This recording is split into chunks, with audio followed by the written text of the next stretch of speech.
오늘이 무슨 주일이죠? 송년주일입니다. 송년주일을 맞는 여러분들의 감회는 어떠하신지요? 금년에는 그 어느 해보다도 아주 불안한 그런 변화 아니면 불확실한 그런 상황들이 너무 많았던 그런 한 해인 것 같습니다. 정치, 경제, 사회, 교육, 의료 어느 분야에서건 간에 긍정적인 이야기보다는 부정적인 이야기들이 더 많았던 그런 한 해였던 것 같습니다. 그래서 개인적으로 정말 망연하고 싶은 그런 한 해였습니다. 이맘때쯤만 되면은 사람들 입에 자주 오르내리는 말이 무엇일까요? 조금 전에 우리 장로님 기도 가운데 들어있었잖아요. 다사다난. 근데 유감스러운 것은 그 다사다난이라고 하는 것이 금년으로 그쳐버릴 것 같지 않아서 그래서 마음이 더욱 무거워지는 것 같습니다. 여러분들은 본문 말씀을 읽으시면서 무슨 생각들을 하셨습니까?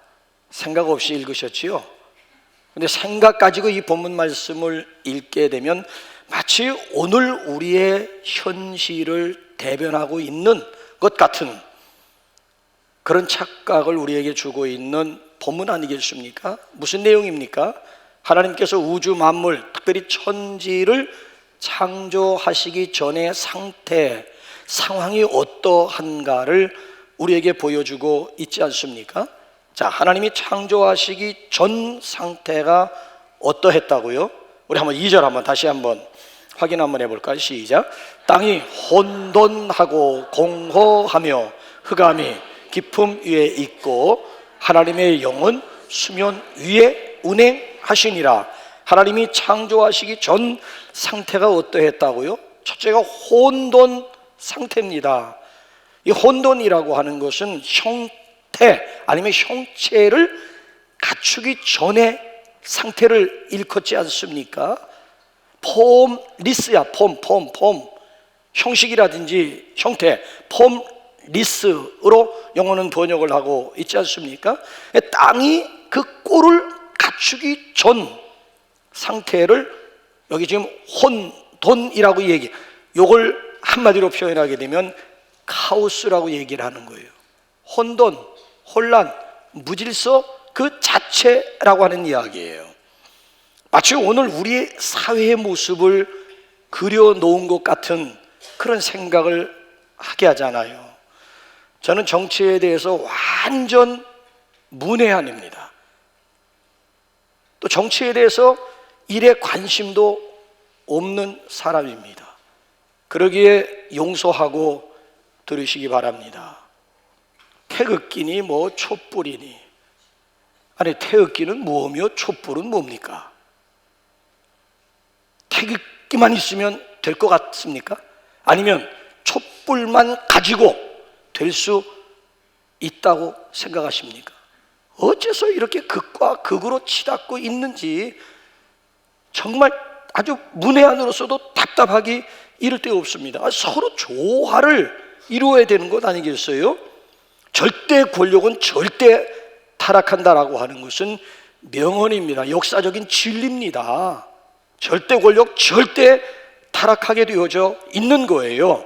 그렇기 때문에 태극기와 촛불 아니면 진보와 보수 아니면 여와 야가 서로 대화를 하면서 타협하고 협력해야 비로소 길이 보이고 발전이 있고 성숙함이 있는 것 아니겠습니까? 그럼에도 여러분 한번 보세요. 상생의 삶, 상생의 정치, 상생의 세상을 꿈꾸어야 하겠건만 어째서 흑백 논리에 갇혀가지고 적대적인 그런 세상을 만들려고 하는지 답답하기만 하잖아요. 그러니까 우리끼리 물고 뜯고 싸우면 결과적으로 좋아하는 놈은 누가 좋아할 것 같아요? 우리끼리 물고 뜯고 싸우면 좋아할 대상은 딱 있지 공중의 권세를 잡고 있는 놈이거나 아니면 저 북한에 있는 김정은 밖에 그러니까 우리가 이적 행위, 최소한도 우리가 이적 행위는 공중의 권세를 잡고 있는 놈은 하나됨을, 일치됨을 싫어하는 놈, 근본적으로 일치됨을 방해하는 놈이 공중의 권세를 잡고 있는 놈이고, 우리끼리 서로 막 물거뜯고 싸우게 되면 박수치면서 좋아할 놈은 저 위에 딱 한 놈밖에 더 있겠네. 이적 행위, 적대 행위가 만큼은 우리 남한에 있는 사람들이 해서는 아니 될 것 아니겠습니까? 그래서 이 세상은 한마디로 말씀드리면 혼돈, 이 카오스 그 자체라고 하는 거예요. 어느 날 이 정치가와 엔지니어와 의사가 모여가지고 서로 자기들의 직업이 제일 오래되었다고 오리지널 직업이라고 우기면서 싸우기 시작을 합니다. 의사가 얘기를 하는 거예요. 하나님께서 아담의 갈비뼈를 뽑아가지고 하와를 만들지 않았느냐, 최초의 외과 수술이었느니라. 그러니까 벌써 이 외과, 이 의사 직업이라고 하는 것이 생겨나지 않았느냐 했더니만 엔지니어가 뭔 소리요? 하나님께서 아담 갈비뼈 뽑아가지고 하와 창조하시기 그 이전 혼돈 상태 가운데 있을 때에 하늘과 땅과 바다와 생물들과 나무와 짐승들을 만들지 않았느냐, 엔지니어가 그 이전에 있었느니라 했더니만 이 정치가가 또 뒤질세라, 그 혼돈을 만든 게 누군데 하면서 그 좌우지간 참 별걸 다 내세우고 별걸 다 자랑하려고 하지 않습니까? 바로 지난 주간에 Z세대가 여기 회사 리더로 모시고 싶은 연예인으로 유재석과 아이유를 꼽았어요. 정확하게 말씀드리면 채용 플랫폼 캐치가 요 Z세대들 있잖아요. 요 Z세대들 2,507명을 대상으로 해서 2025년 리더로 만나고 싶은 남녀 연예인을 꼽았는데 유재석이 남자 가운데 유재석이 23%로 1위를 차지한 거예요. 이 유재석을 뽑은 이유가 나와 있는데 1, 2위가 동점으로 나오게 되었습니다. 친절하고 배려심이 깊어서와 소통 능력이 뛰어나서, 그냥 친절과 배려심이 깊은 거하고 소통 능력이 뛰어난 것이 동점을 이루어가지고 1위를 차지하게 된 거예요. 2위는 연예인 가운데 덱스가 있다면서요. 덱스가 뽑혔는데 역시 이 덱스에게는 친절함이라든지 깊은 배려심이 몸에 배어있기 때문에 이런 지도자를 만나고 싶다라고 뽑았어요. 여자 가운데 아이유가 21%로 1위를 차지했는데 이 젊은 아이유에게서도 친절함이라든지 깊은 배려심이 나왔고요. 2위는 댄서 가비가 있다면서요. 가비 역시 몸에 배어 있는 것이 상대방을 향한 친절함이요 배려의식으로 나와 있고요. 3위로는 개그우먼 장도연, 소통 능력이 워낙 탁월하다는 거예요. 소통 능력이 워낙 탁월하기 때문에 이런 사람이 우리 2025년도에는 리더로 세워지게 되고 리더로 나타났으면 좋겠다라고 하는 그런 통계가 나왔어요. 그래, 이 정치인들이 연예인들을 통해서 한 수 배워야 됩니다. 아니, 어린 세대들을 통해서 정치인들이 공부 좀 해야 된다고요. 여러분, 이게 뭡니까? 완전히 흙탕물 속에 완전 개싸움들 아니겠습니까? 이게 살자는 건지 아니면 함께 망하자고 하는 얘기인지 아무리 눈을 씻고 찾아봐도 무슨 소통이니 배려니 공감이니 찾아볼 길이 없다라고 하는 것 아니겠습니까? 그러니까 지금 부글부글 끓고 있잖아요. 마치 폭발 일보 직전. 저는 시내 나가보고 깜짝 놀랐어요. 지난 주간에. 옛날에는 광화문파와 저기 서초동파로 나누었는데 지금은 아예 한 군데 뒤섞여 가지고요. 야, 이거 외국인들이 와보면 이거 이런 현장을 보면서 뭐라고 얘기할까? 광화문에서 막 북치고 막 꽹과리 치면서 막 확성기 되고 조금 지나가 보니까 또 같은 편인 줄 알았더니 같은 편이 아니더라고요. 그 좁은 공간 속에서 막 소리 막 높여가지고 소음도 이런 소음이 어디에 있고 이거 정말 나라망신 그 끝이 없어요. 서로 싸움의 결국이 있을 것 같아요. 싸움은 이건 계속 대물림할 수밖에 없는, 언제 이 악순환의 고리가 언제 끊어질까. 거리를 지나가면서 제가 마음이 얼마나 답답한지 몰라요. 여러분들의 새해를 어떻게 내다보세요? 이런 상황 속에서 새해를 어떻게 전망하시느냐라고 하는 이야기예요. 새해가 결코 밝지만은 않지 않습니까? 그러니까 지금의 이 답답함과 이 혼돈이라고 하는 것이 이게 쉽게 끝날 것 같지 않아서 마음이, 한 해를 마감하고 새해를 맞이하는 우리의 마음이 가볍지 않다라고 하는 이야기예요. 그러니 참 이를 어찌하면 좋지요? 이걸 가리켜서 혼돈이라, 이걸 가리켜 카오스 상태라고 얘기를 하는 거예요. 그런가 하면은 하나님이 창조하시기 전에 이 세상의 모습은 공허 상태였습니다. 공허라고 하는 게 뭐예요? 텅 비어 있다. 그래서 영어 성경 보게 되면 empty로 아니면 void로 번역을 하지 않았습니까? 현대 철학의 과제가 뭐라고요? 니힐리즘, 허무주의의 극복입니다. 이게 현대 철학의 과제라고 하는 이야기. 삶의 의미들을 사는 이유는 물론이고 삶의 의미를 잃어버린 지 오래되었다는 얘기예요. 마게도냐의 왕 알렉산더의 꿈이 있다면 세계를 정복하는 거예요. 실제적으로 유럽, 아시아, 아프리카 3대륙을 온전히 정복한 왕이 아니었지 않습니까? 싸움에서 져본 일이 없다니까. 얼마나. 그래서 이제 문제는 뭔가, 이 알렉산더 왕에게는 부하들이 문제였어요. 자, 이제 인더스 강만 건너가기만 하면 이제 인도를 이제 정복하게 되는데, 인도까지 가가지고 계속 진군 행군을 명령했는데 부하들이 그 계획을 막았다라고 하는 얘기예요. 세계 끝까지 가는 것은 당신에게는 어울리는 일인지 모르지만 우리에게는 어울리는 일이 아닙니다. 그래서 무슨 얘기를 했는가 하면은, 우리는 모든 것을 얻었지만 아무것도 가진 것이 없습니다. 이 한마디에 나폴레옹이 뜻을 접었다라고 하는 거 아니겠습니까? 우리는 모든 것을 얻었지만 가진 것은 아무것도 없습니다. 우리 인생의 본질을 관통하고 있는 말 아니겠습니까? 천하를 얻은 것 같은데 결정적인 순간에 가서 보니까 nothing, 아무것도 없는 거야. 이것처럼 허무한 일이 세상에 어디에 있겠느냐는 거예요. 이 나폴레옹이 좀처럼 해서는 울지를 않는데 일생 가운데 딱 3번 울었다고 하지 않습니까? 첫 번째는 그가 페르시아 원정을 갔을 때 페르시아의 왕 고레스의 무덤 묘비를 보면서 울었다는 것 아니겠습니까? 인생이 아무리 한때 부귀 권세를 누렸다고 하지만 결국 한 개의 무덤밖에 남기고 간 것이 없어가지고 그게 무상해가지고 울었다라고 하는 얘기고요.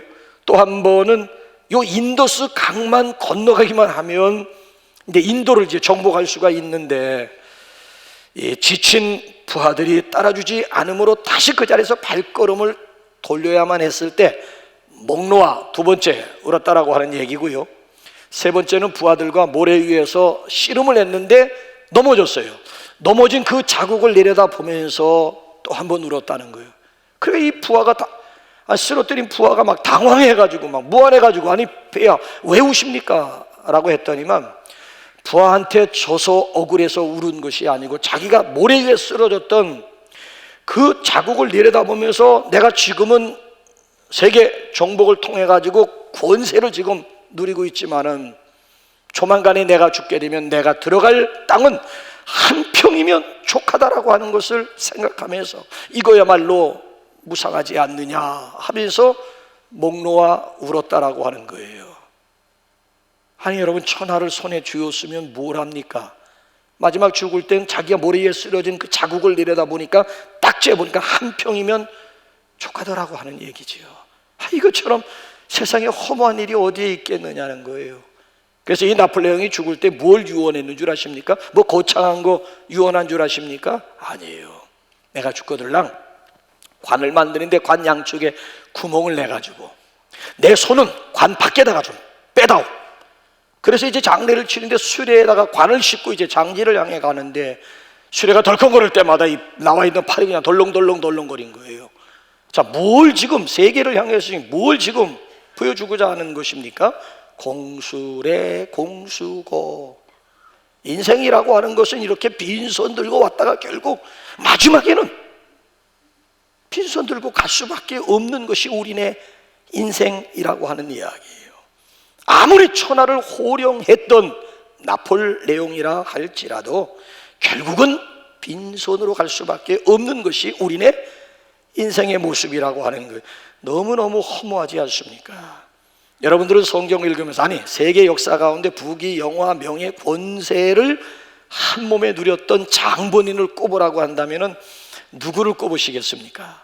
솔로몬 아니겠습니까? 부귀 영화 명예 권세 태평성대를 누린 가장 전쟁의 전자를 모르고 태평성대를 누린 대표적인 왕을 꼽으라고 한다면 주저함 없이 아마 솔로몬일 거라고요.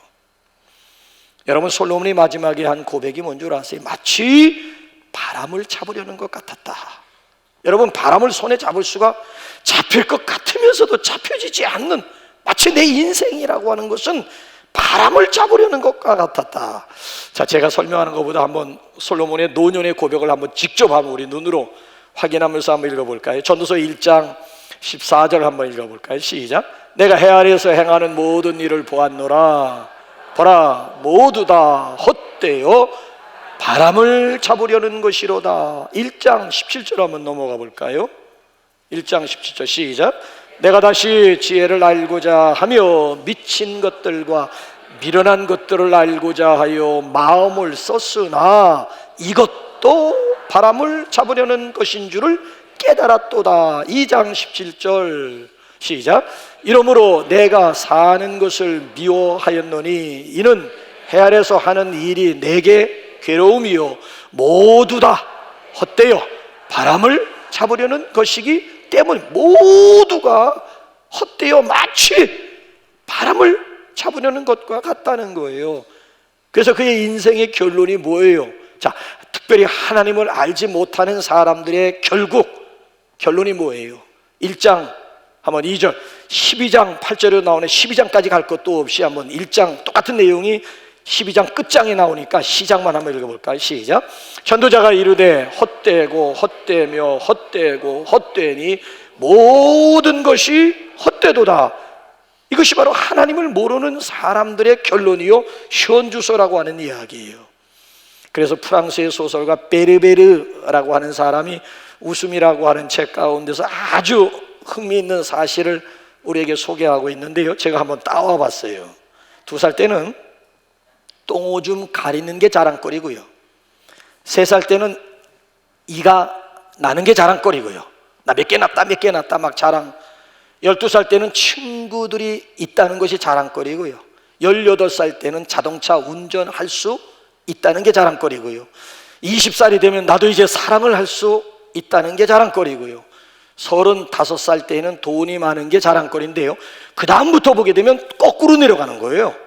자, 50살 때는 돈이 많은 게 자랑거리고, 60살 때는 아직도 사랑을 할 수 있다는 게 자랑거리고, 70살 때는 아직도 자동차 운전을 할 수 있다는 게 자랑거리고, 75살 때는 아직도 내 주변에 친구들이 남아있다는 게 자랑거리가 되고, 80살 때는 이가 아직도 남아있다는 거, 그래도 뭐 의치도 아니고 뭐 임플란트도 아니고 내 생리 가지고 음식을 먹을 수 있다는 게 이게 자랑거리고, 85살이 넘어오게 되면 똥오줌 아직도 가릴 수 있다는 게, 그러니까 인생이라고 하는 게 뭐예요? 똥오줌 배워가지고, 예? 이제 내가 스스로 똥오줌 가릴 수 있다는 거 자랑으로 시작해가지고 마지막 죽을 때는 아직도 그래도 내가 누가 나의 똥오줌 받아내지 않고 내 스스로 똥오줌 가릴 수 있다는 게 유일한 자랑거리라니. 이게 우리네 인생이라는 거, 이게. 그런데 그 잠깐 되는 세상에서 잠깐 쉬 지나가는 인생살이 가운데서 뭔 그런 아웅다웅 태교 옥신각신하면서 조금이라도 더 움켜쥐기 위해 가지고 혈안이 되어서 살아가고 있는 인생들의 모습이 얼마나 이게 처량하면서 얼마나 불쌍하면서 얼마나 이 허무하냐라고 하는 거예요. 모세가 오늘 여기 본문에 기록된 그대로 이거 공허하기만 한 거예요. 정말 공허하기만 한 거예요. 이 공허함을 이걸 어떻게 이걸 메울 것입니까? 그러면 하나님이 창조하시기 전 그 상태는 흑암 상태였습니다. 흑암. 자, 어둠이 깊음 위에 있었다는 거. 어둠이 깊음 위에. 자, 로마서 13장 말씀을 보게 되면 밤이 깊고 낮이 가까웠으니, 밤이 깊었다라고 하는 얘기는 아침이 밝아온다라고 하는 분명한 사인 아닙니까?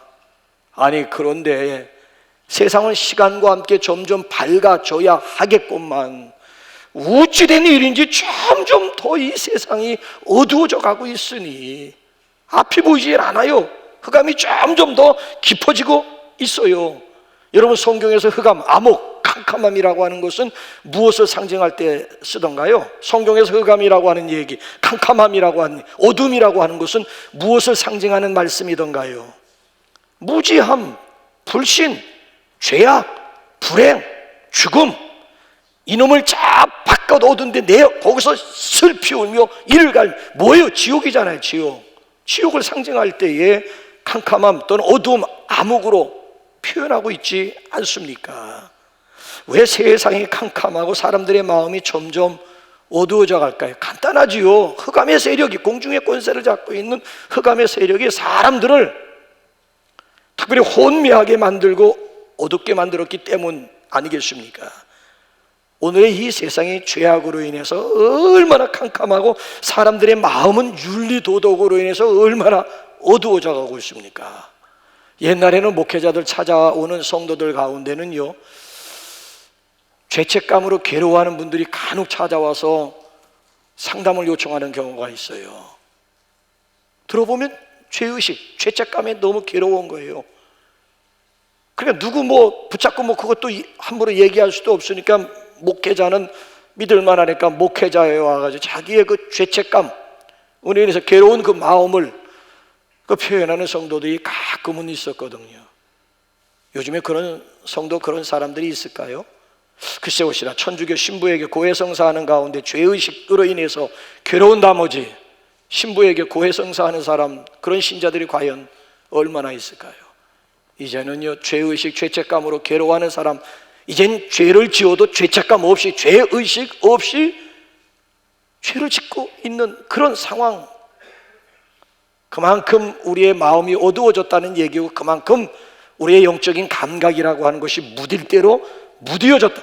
오늘도 여전히 하나님의 재창조의 역사는, 오늘도 이 세계 가운데, 우리 마음 가운데 재창조의 역사는 여전히 필요하다라고 하는 얘기지요. 자, 어떻게 카오스에서 코스모스로, 어떻게 혼돈에서 질서의 세계로, 어떻게 허무한 인생살이 가운데 의미 있는 인생으로, 어떻게 점점 어두워져가는 세상에 여러분 빛을 보세요, 발견할 수가 있을까요? 이 혼돈과 공허와 흑암 가운데서 진정 자유할 수 있는 길이 어디일까요?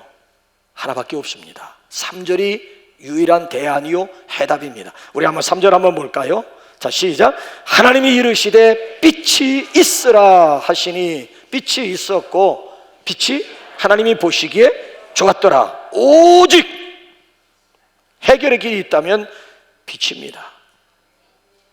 빛이 필요한 거예요. 빛이 오면 된다는 거예요. 빛이 비추면은 어둠은 자동적으로 물러가게 되어져 있다. 이 빛이 소망이요, 빛이 해답임을 믿습니다. 그러니까 우리에게는 빛이 필요하고 빛이 있어야 된다라고 하는 이야기예요. 오늘의 우리 시대의 이 반목, 갈등, 질시, 아니면 싸움, 종결자가 있다면은 빛이라고 하는 거, 그게 빛이라는 거예요. 빛이 뭐예요, 빛이? 자, 우리 한번 요한복음 1장, 8장, 한번 12장 한번 볼까요? 시작. 그 안에 생명이 있었으니 이 생명은 사람들의 빛이라. 누구 안에 생명의 빛이 있었다라고 하는 얘기죠? 아니, 예수님이 이 세상에 오신 노골적인 목적이 뭐예요? 자, 요한복음 8장 12절 가지고 한번 대답해 보세요. 시작. 나는 세상의 빛이니 나를 따르는 자는 어둠에 다니지 아니하고 생명의 빛이 누구 안에 있다는 거예요? 생명의 빛이 예수님, 나는 세상의 빛이다. 나를 믿고 나를 따르는 자는 더 이상 어둠에 다니지 아니하게, 어둠에 붙잡히지 않을 것이다. 자, 더 정확한 번역이 12장으로 한번 넘어가면 보실래요? 시작. 나는 빛으로 세상에 왔나니 무릇 나를 믿는 자는 어두움에 거하지 않게 하려 함이로다. 그러니까 예수님이 오신 목적이 너무 분명한 거예요.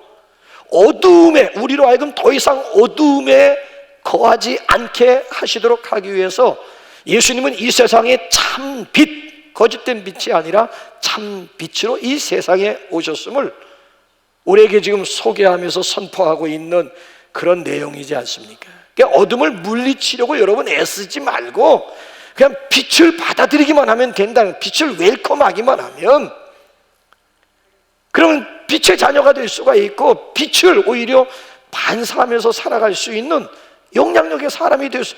뭘 어둠을 물리치려고 그렇게 애를 쓰고 있습니까? 빛을 받아들이면 여러분 어둠은 순식간에, 빛이 있는 곳은 어둠이 순식간에 물러가게 되어 있고 사라지게 되어져 있는데, 빛이 내 안에 거하게 되면 자연히 어둠은 물러가게 되고 빛의 지배를 받게 되리라고 믿습니다. 그래서 빛 대신 예수님을 모르는 사람들은요, 태초에 우주가 혼돈했던 것처럼 무질서, 혼란 그 자체예요. 마치 여러분 옛날에 실타래가 있잖아요. 실타래가 막 뒤에 엉켜가지고 막 뒤죽박죽된 삶, 우선순위도 없는, 되는 대로 그냥 하루하루를 살아가는 그런 삶, 그런 사람이 될 수밖에 없다라고 하는 이야기예요. 빛 대신 예수님을 영접하기만 하면 재창조의 역사는 물론이고요, 특별히 빛이 내 안에 거하게 되면 자연이 뭐예요? 조화 있는, 그렇잖아요? 균형 있는 삶을 살 수가 있다는 거. 제가 그래서 그림을 하나 가져 나왔는데요, 여러분 딱 그림이라고 하는 것은 딱 보면서 느낌이 중요한 거예요. 저 위에 그림, 글씨들 보려고 하지 마세요. 커닝들 하려고 하지 마시고 그림만 딱 보면서 두 그림의 차이점이 뭐예요?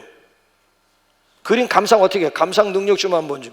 딱 보면서 그림의 차이점이 뭐예요? 위에 있는 그림은 뭔가 어수선해, 뭔가 좀 혼란스러워, 질서도 없는 것 같아. 막 큰 점 적은 점 막 그냥 섞여가지고 막 그냥 해골이 막 복잡하게 만들. 왜 그래요? 중심에 뭐가 있기 때문에, 마음의 왕좌에 누가 앉아있기 때문에 그런 거예요. 내 자아가 지금 왕노릇하고 있는. 그러다 보니까 삶에 조화도 없고 균형도 없고 질서도 없어. 너무 혼란스러워. 카오스 저 상태를 카오스 상태라고 얘기를 하는 거예요.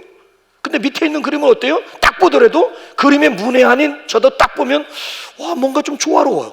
뭔가 질서가 잡혔어. 뭔가 좀 아름다워 보여. 그 이유는 뭐예요? 그 중심에 뭐가 있기 때문에.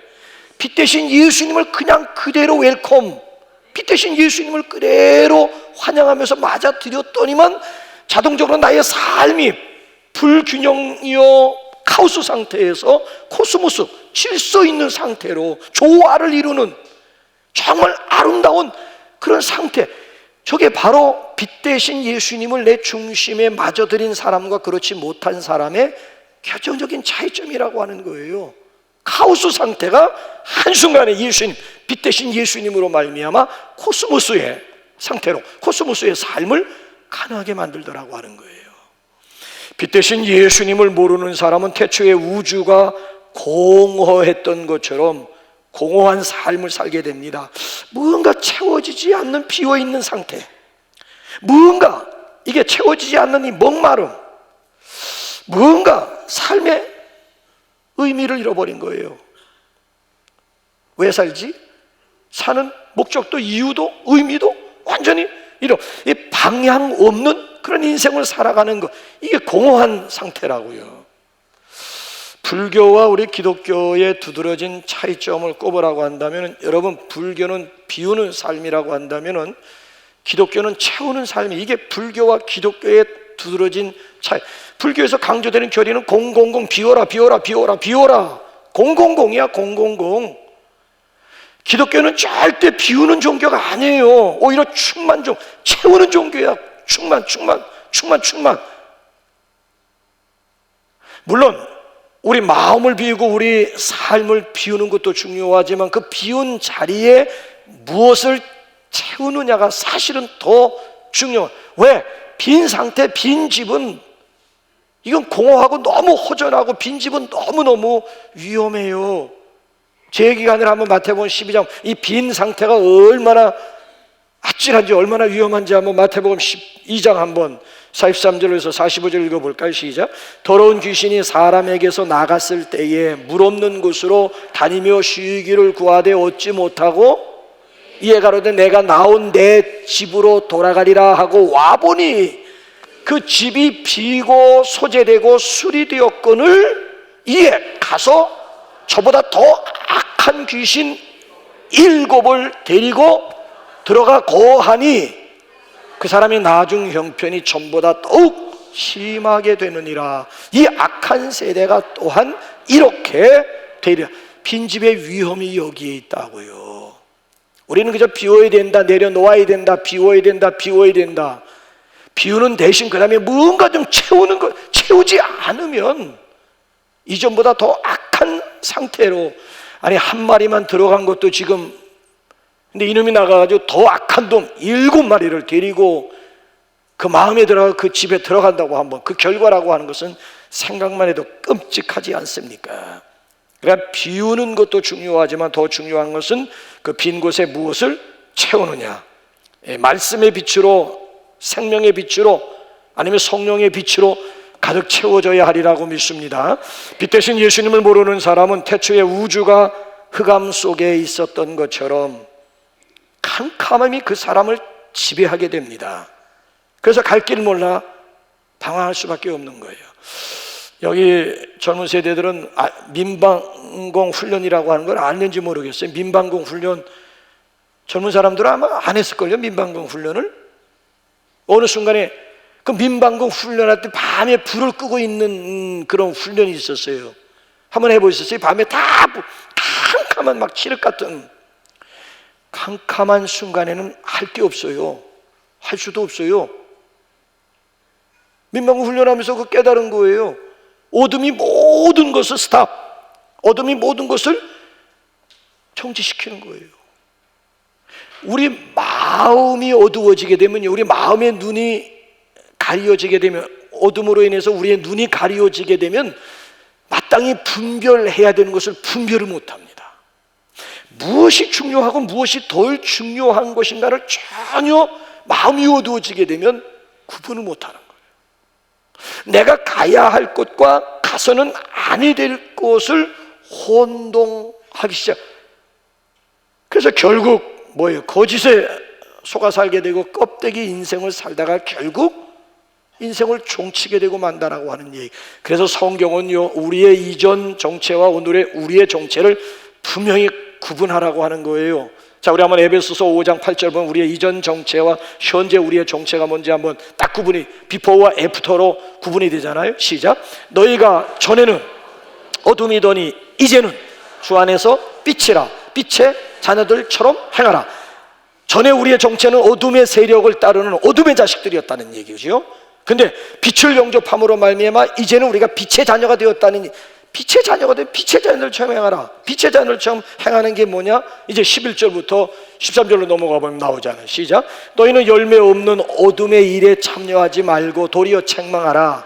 그들이 은밀히 행하는 일들은 말하기도 부끄러운 것들이라. 13절. 그러나 책망받는 모든 것은 빛으로 말미암아 드러나나니 드러나는 것마다 빛이니라. 그러므로 이르기를 잠자는 자여 깨어서 죽은 자들 가운데서 일어나라. 그리스도께서 너희에게 빛의 자녀들처럼 행하라. 빛의 자녀들처럼 행하는 게 뭐예요? 더 이상 어둠의 일에 참여하면 안 된다는 얘기. 은밀히, 정말 말하기도 부끄러운 은밀한 일을 도모해서도 안 된다라고 하는 것이죠.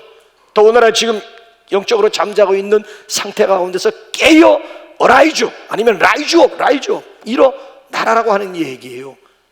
그래서 빛을, 우리가 빛 대신 예수님을 영접했으면 이제는 그 빛을 어떻게 반사하는 삶을 살아가야 된다는, 이게 반사하는 삶.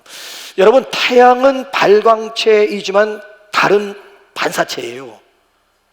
그래, 요 달이 동그란 보름달도 되고 반달도 되고 아니면 귀퉁으로 이렇게 돌아가면서 초승달도 되는 이유는 태양과 얼마나 가까이에, 태양의 빛을 얼마나 많이 받으면 많이 반사하는 거예요. 보름달처럼 많이 반사하는 거고, 태양과 조금 거리를 두고 적당히 받으면 반 달 정도만 비추게 되고, 그 다음에 아예 그냥 태양과는 그냥 멀어져 가지고 태양의 빛을 조금만 받으면 초승달, 그저 있는지 없는지 그 땅에다 비추는 빛이 뭘로 뭐 희미할 정도로 초승달 영향력밖에는 끼치지 못한다는 거예요. 그래서 오늘 여기 본문 말씀 보게 되면 너희가 전에는 어둠이더니 이제는 하나님의 재창조 가운데 이젠 빛의 자녀, 빛의 아들이 되었. 이제 빛의 자녀들처럼 행하라. 빛을 비추라, 반사하라는 얘기예요.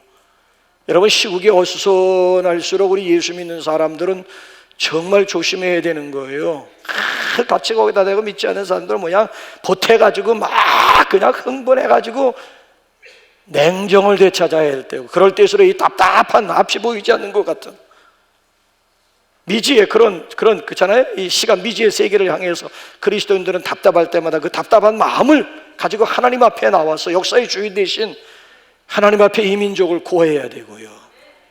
우리가 정말 그리스도로부터 빛을 받았으면 이제는 우리 주변 가운데 그 빛을 반사, 이게 영향력이잖아요. 얼마나 내가 영향력을 보름달처럼 크게 영향력을 행하느냐, 아니면 그저 반달처럼 적당하게, 아니면 그냥 있으나마나한 초승달처럼 적게 영향력을 끼치느냐. 그래서 우리 자신의 우리 정체성이 빛이라고 한다면은, 이전에 우리 혼돈 그렇잖아요, 뭐 공허 아니면 뭐 흑암 가운데 있었던 우리 자신들, 예수 그리스도로 말미암아 우리가 재창조되었다면은 이제는 우리가 세상을 향해서 빛을 반사하는, 그래서 새해에는 우리 그리스도인들이 그리스도인 자리에서 그리스도인 역할들을 감당할 수 있는 시대의 사명자리 될 수 있기를 주님의 이름으로 축원합니다. 84장 우리 찬송합시다. 온 세상이 큰